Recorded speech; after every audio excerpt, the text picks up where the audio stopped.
All right, we're taking a look now at the lab activity. So it's been converted now for this online activities for Unit 3.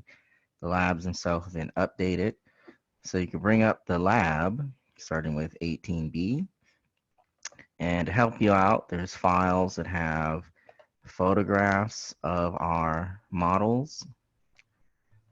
So these are just the photographs of the models, and I'll be using these, of course.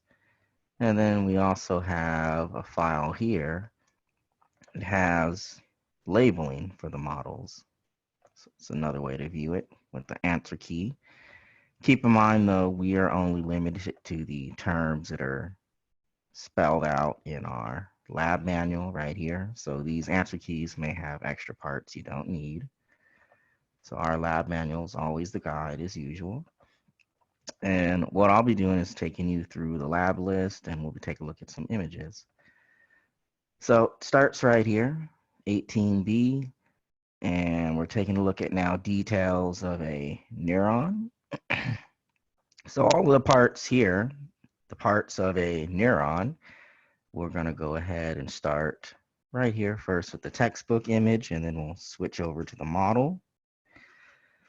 So using the labeled images from our textbook, just to help us out as a start. So we're looking at a nerve cell from the peripheral nervous system, and it's got to be PNS because the myelination is coming from the Schwann cells. So each of these yellow cells right here on this illustration, that's one Schwann cell. So a Schwann cell has, of course, its nucleus. Seen there is that darker spot. The myelin sheath really comes from the multiple layers as the Schwann cell wraps itself around the axon several times. The layering itself, that's what's considered the myelin sheath, the sum of all those layers of the Schwann cell being wrapped around. So now turning our attention here, the blue is illustrating the neuron, right? So from the dendrites, and here the axon is severed. So we have the dendrites, of course, off to one end. If you remember, this is a multipolar shaped neuron. The cell body are also known as a soma. So that large portion there that contains the nucleus internally. And in the lab manual, we have this term perikaryon. The perikaryon is now all of the cytoplasm surrounding the nucleus. So right in here where I'm drawing would be that location, the perikaryon. And you have the description in the lab manual, the cytoplasm surrounding the nucleus. From the cell body, when it starts to taper off in size, so this area is tapering down, is the axon hillock. And in turn, that leads to this long, slender axon. And in this case, of course, this axon is wrapped or myelinated by the Schwann cell. So now what we're missing is at the end of the axon, of course, it would branch. And that's where you would see the synaptic terminals or the terminal boutons. So we have to skip to this illustration here and just kind of go through some items again. You can see multiple dendrites leading to a cell body. Internally is where you have the nucleus. And here's the labeling, perikaryon. So it's that area surrounding the nucleus. The cell body tapers down, that area of the axon hillock, the long slender axon, and now you actually see the branching that leads to the synaptic terminals. So that's the first part just from the textbook figures. So then skipping over to the models, well, you can see here we have, again, that very similar appearance. So we have the multiple dendrites that you can see here, the cell body. We'll open it up to see better detail, tapering down to axon hillock. There's an axon running through. And now you can see here, or obviously zoomed in, here is one Schwann cell. The multiple layers make the myelin sheath. And we can see the nucleus right in here, the nucleus of that Schwann cell. So a little more detail to get in closer. Again, this 14, either this portion or even the clear parts, these are both dendrites. We have the cell body tapering down to the axon hillock, and then we have the initial section of the axon. And removing the top layer, now we can see the nucleus, meaning this area out here is that term perikaryon all around here. So one thing about this model is, you notice, of course, the end of the axon is severed here, and we don't see the synaptic terminals branching off. Instead, it's over here, all of these tan structures, and we'll zoom in. So this number 5, these tan structures here, these would represent synaptic terminals from some other neuron. So if we add it to the sketch, here's a cell body, axon hillock, axon. Some other different axon has its synaptic terminals, and synaptic terminals do communicate to dendrites or directly to the cell body of the neighboring neuron. So that's this first section of the lab, going over the nerve cell. So now it's moving on to the next page. We actually have some histology. So this is the first sample here, and of course this is posted up on Canvas for you. So this is known as the histology for the medullated nerve fibers, is one way to say it, or an equivalent term, an easier term I think, myelinated nerve fibers. So medullated or myelinated just means the axon is wrapped with the neuroglial cells. So to begin, here it is at low power.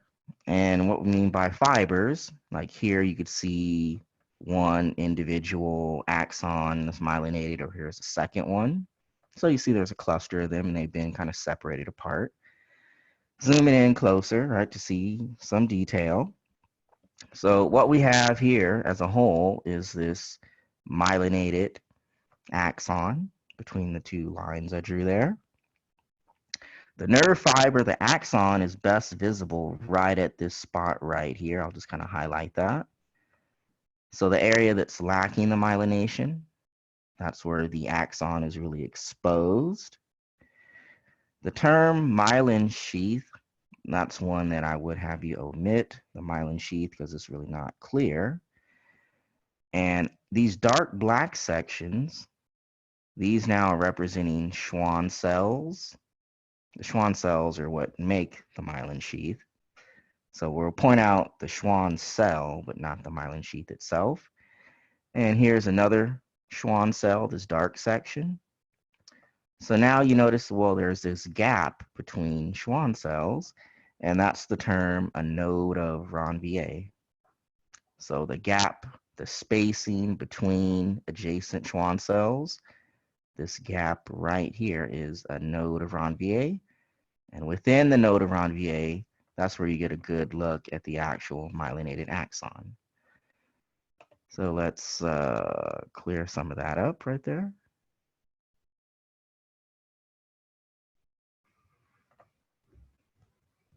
There we go. So there we can see the myelinated axon exposed at the node of Ranvier. And surrounding the node of Ranvier, we see these Schwann cells on either side. So the next sample now, the term medullated nerve. So we're looking at a bundle, right? That's what a nerve is, a bundle of multiple axons. And that first term, the epineurium, and just like it says there in the lab manual, that it would only be visible. So go ahead and cross out that term epineurium. But now what we're able to see here, this first area that I'm labeling, this is now the tissue of the perineurium. And wrapped in all of this perineurium, all of this region right here now is called a fascicle. And in this case, it just happens to be a fascicle, a bundle of axons. So this entire fascicle area is now wrapped and held together by the perineurium. We have now the term endoneurium, and we would have to zoom in a little closer. So we'll go ahead and take this view, zoom in closer, and you start to see all these little circles here. I'm just circling a few of them. Let's zoom in even closer. So now you could actually see what I was mentioning. So here's now the smaller detail. The little circles that I'm drawing are highlighting the endoneurium. And then lastly, the term, the myelinated axon, that's the dark little dot inside. So like here or here. So if we start at the smallest scale, you see here a myelinated axon. The white space is not one of the terms, but this would actually be the location of the myelination, the Schwann cells. And then wrapped around that white area, that is the endoneurium. So that unit is repeated over and over, right? An axon, the white area is the myelination, the pink ring around that is the endoneurium, and you can see that's replicated several times over. You bundle these all together and you make what's called the fascicle. And then the entire fascicle is wrapped and held together by this outer layer, the darker stain of the perineurium. So it's just bundling all of those myelinated axons together to make this entire structure here of one fascicle wrapped in perineurium. All right, so that's the second sample that we're viewing. And just to take a quick look for the lab, there is, of course, listed a third tissue sample, but we're going to go ahead and omit the histology of the spinal cord, and that's labeled here for you.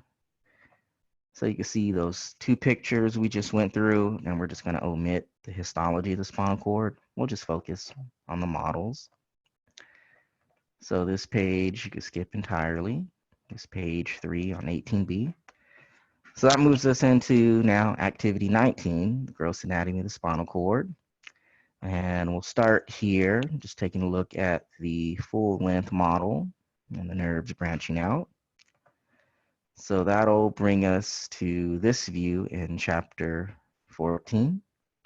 It's a good place to start.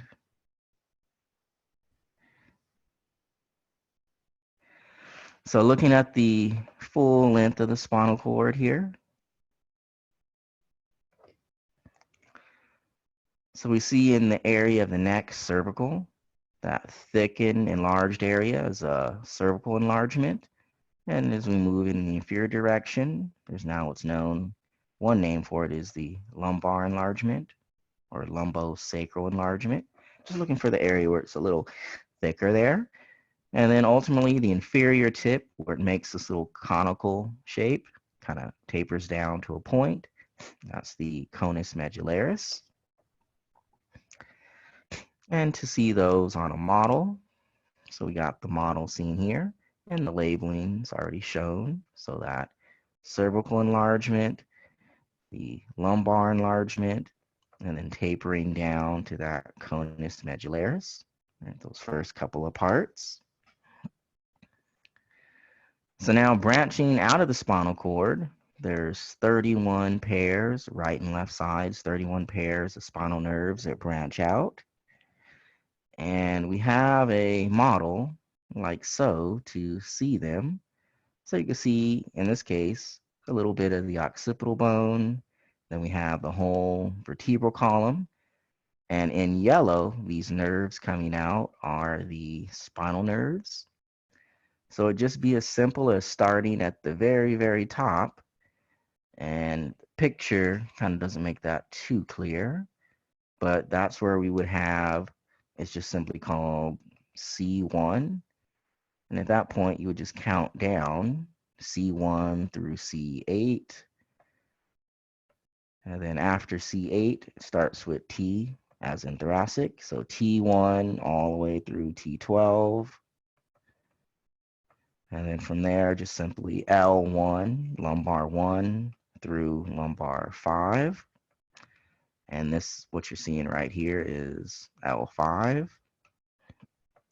And then we can see the sacral foramina, and that's where we see now S1, sacral 1, 2, 3, 4, 5.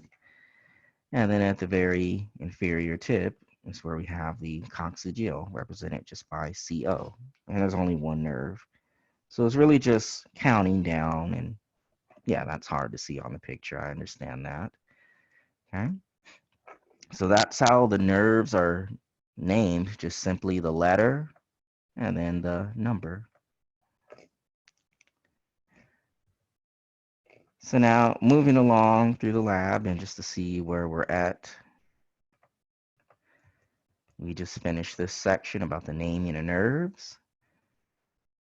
So now we have these associated structures with the spinal cord. So we'll start here with the cauda equina and the plexuses. We'll come back to the roots.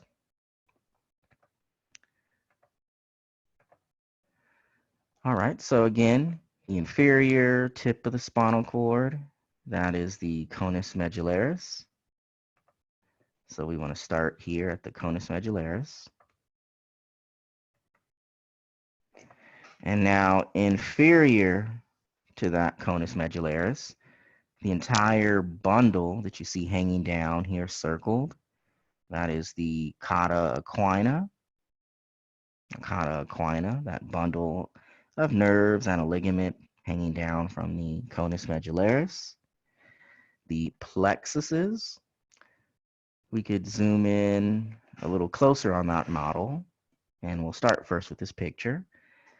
So the plexuses are now the inner connected nerves. So after they branch out of the spinal cord, how the nerves blend together. And you can see right here at the very superior part of the spinal cord and neck, there's a cervical plexus. And then moving inferiorly, a brachial plexus. We have to skip over all of the thoracic region because there's no plexus at all. Moving down to the lumbar area of the vertebrae, you notice, and that corresponds to the location of the lumbar plexus. Here in the area of the sacrum, as we're able to see a sacral plexus. Okay, so those are the different plexus regions: cervical, brachial, lumbar, and sacral nerve plexuses. And we've already learned, of course, the vertebral column, just the number of vertebrae, of course, collectively spanning all the way down is the entire vertebral column.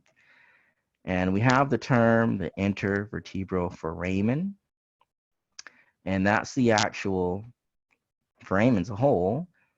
So once vertebrae are articulated or stacked together, intervertebral foramen is the hole in which the various spinal nerves now pass through. And I'll just bring that up, of course. Let's see here. So intervertebral foramen, when vertebrae are articulated together, and it's the space for the spinal nerves to exit or enter the spinal cord between the vertebrae. This term here, vertebral canal, is just simply the collection of multiple vertebral foramina.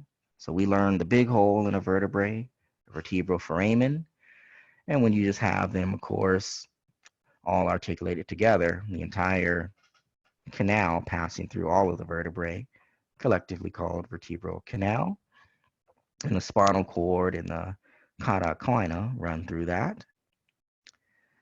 So now we'll bring up the roots and the dorsal root ganglia, and then that'll lead us into now this next page as well. And I do want to mention it does repeat some of the same terminology again, okay, just the same features. So to move into this section, we can see the model first.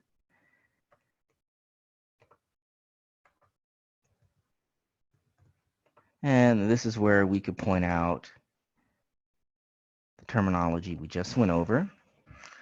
So we're able to see, of course, the spinal cord coming down. Zooming in here, you notice here's that thicker area of the cervical enlargement.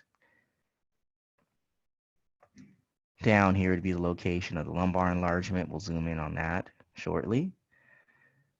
You can see, of course, how multiple nerves are branching in and out of the spinal cord and where they're coming together right here, like right where that number 2 is. That's a good example of a cervical plexus. Or over here, the brachial plexus. Skipping over to the inferior view. So it's down here. We can see that conus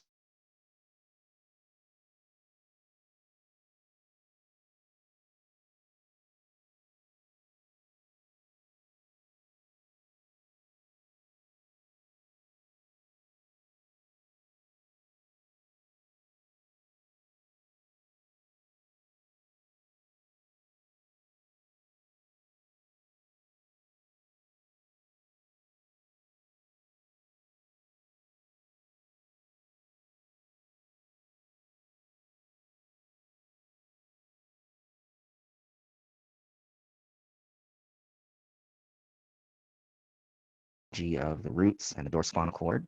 So as a quick note, notice that the bottom of this image here is where we see the spinous process. So just as a note, that's one guide. This has got to be the posterior side or the dorsal side. So connected on towards the posterior or dorsal side of the spinal cord, go ahead and highlight here the dorsal root. So the opposite of that, on the anterior side, it just happens to be labeled on this side of the illustration. There's a ventral root. So the roots directly connect to the spinal cord. It's only, however, on the dorsal side do you have that enlarged area, only on the dorsal side, hence the name, dorsal root ganglion, which in turn leads to the dorsal root. Next on our list, we have vertebral arteries.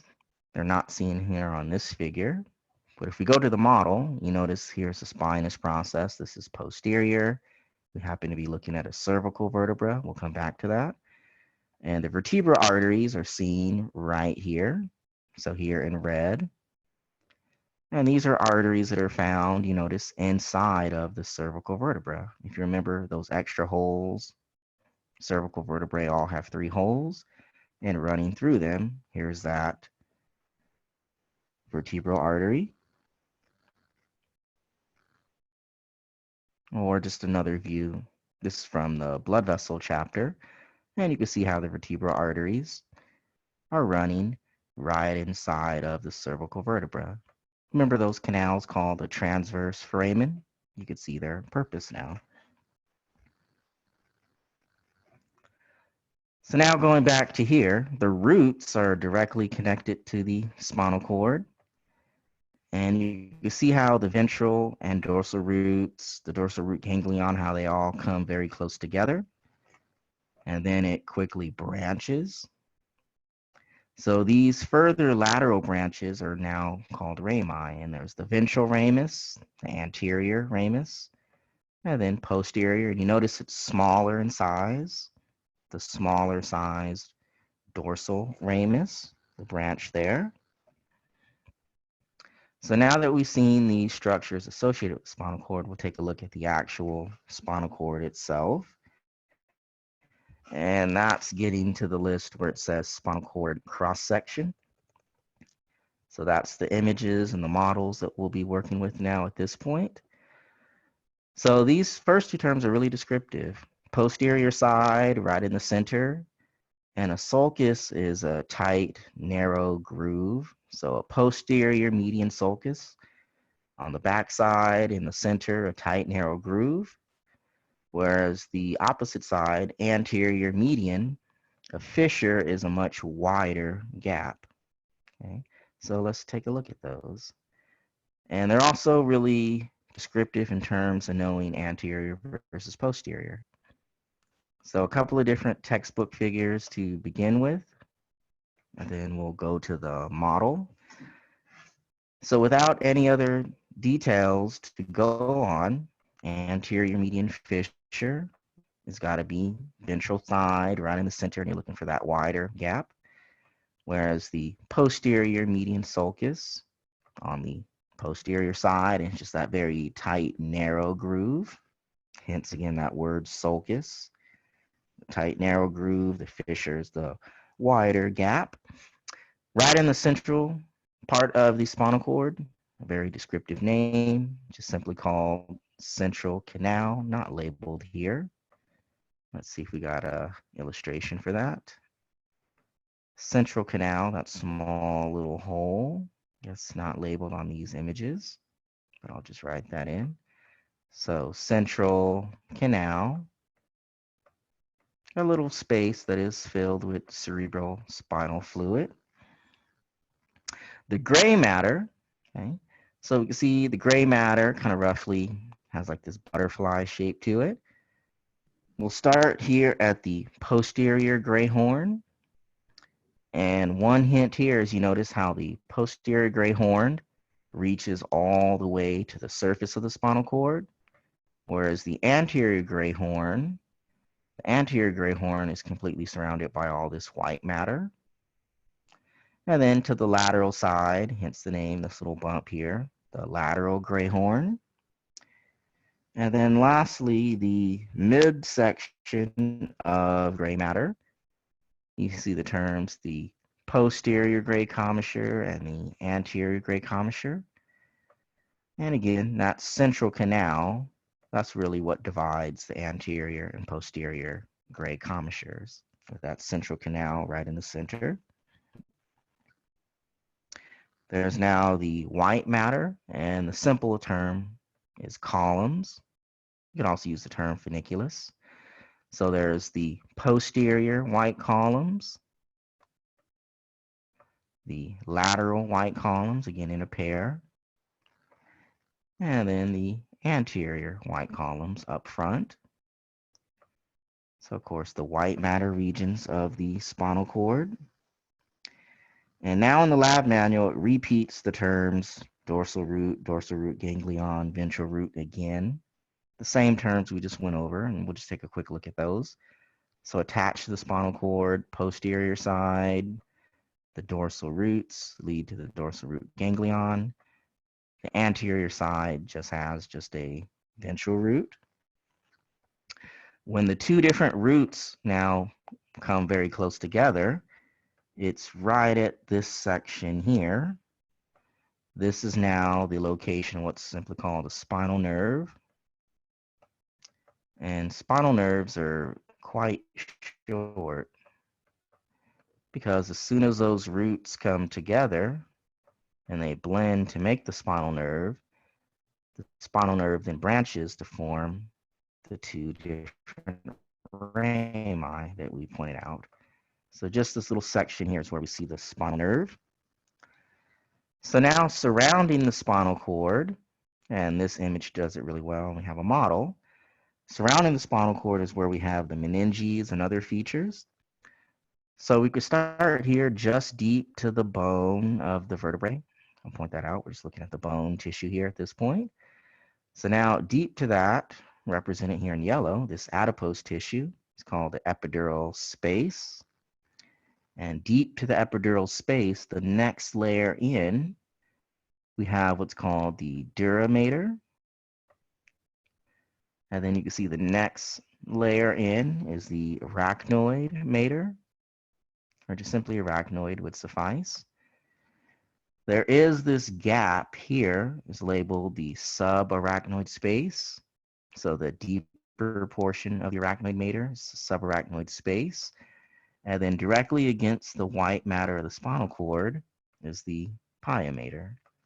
So all those protective layers between the fat and the spinal cord itself. Moving on to the next page. And again, we've already pointed out the rami now a few times. We notice that our model, here it is, looking at a cervical vertebra. It happens to be number 5, so just one of the typical types of cervical vertebrae. So what's nice is All cervical vertebrae have those two additional holes.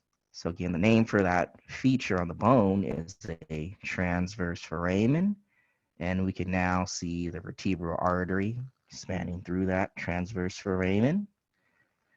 And a trait of the typical cervical vertebrae, 2 through 6, that's where we're seeing the branching. So what's known as that bifid spinous process. And that brings us to the end of this first section on the lab. So that branching trait. And let's just go ahead and take a look at the models that correspond to this now a little better. And we're just going to repeat the list, just looking at the model.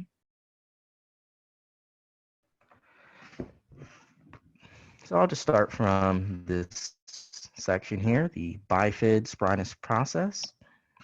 The entire bone structure all around is a cervical vertebra. So we're able to see the spacing of the transverse foramen with the vertebral artery inside of it. Starting from the bone, so we didn't learn any of the ligaments on the vertebrae, don't worry about this. Getting into the yellow area is that adipose tissue, epidural space. The next layer in right here, and we'll zoom in, is that dura mater, arachnoid mater, subarachnoid space, and pia mater. And let's go ahead to zoom in. So same features again, the epidural space, the dura mater. The next layer right here is the arachnoid mater. The area deep to that is subarachnoid space. And then right against the spinal cord is the pia mater. We get back out. We see connected to the spinal cord on the posterior side. The yellow wires here are representing the dorsal root, leading on to the dorsal root ganglion. So the opposite side here, we have the ventral root. The two roots you see blend close together, and it's right in here is where we have a spinal nerve. Spinal nerve branches. The bigger anterior part is a ventral ramus, and the smaller posterior, the dorsal ramus. We can zoom in now to see detail right in the spinal cord itself. So we have the anterior side, the wider gap, anterior median fissure, posterior median sulcus. We have the white matter, so the posterior white column, the lateral white column, the anterior or ventral white column, and then getting into the gray matter. So again, as I mentioned, the posterior gray horn extends out to the surface. So posterior gray horn, lateral gray horn, ventral gray horn. Using the little central canal as a guide, that little hole, central canal. So there's the anterior gray commissure and the posterior gray commissure. So this is one of our models. And here's now just a different model of the spinal cord.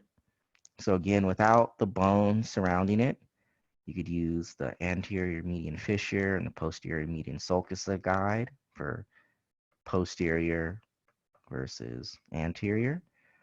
Or you could look at the longer posterior gray horns, another indication that's got to be the posterior side, and the ventral gray horns, as we said, surrounded by the white matter. To the side, there's the lateral gray horn, and in the center, central canal. So we have this portion of the model, or the physical 3D representation as well, but all those similar features of gray matter and white matter. Connected, of course, on the posterior side. This is where we have the dorsal root, the enlargement of the dorsal root ganglion.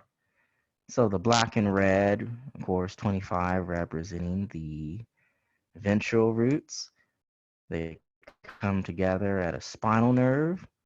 And for this model, it's right here is where we see a ventral ramus. Again, the larger size for the ventral ramus versus the dorsal ramus back here. And just a closer look at this model again for that particular piece. And again, another closer look here for this section of the model. So that'll finish up this first section of the lab activities.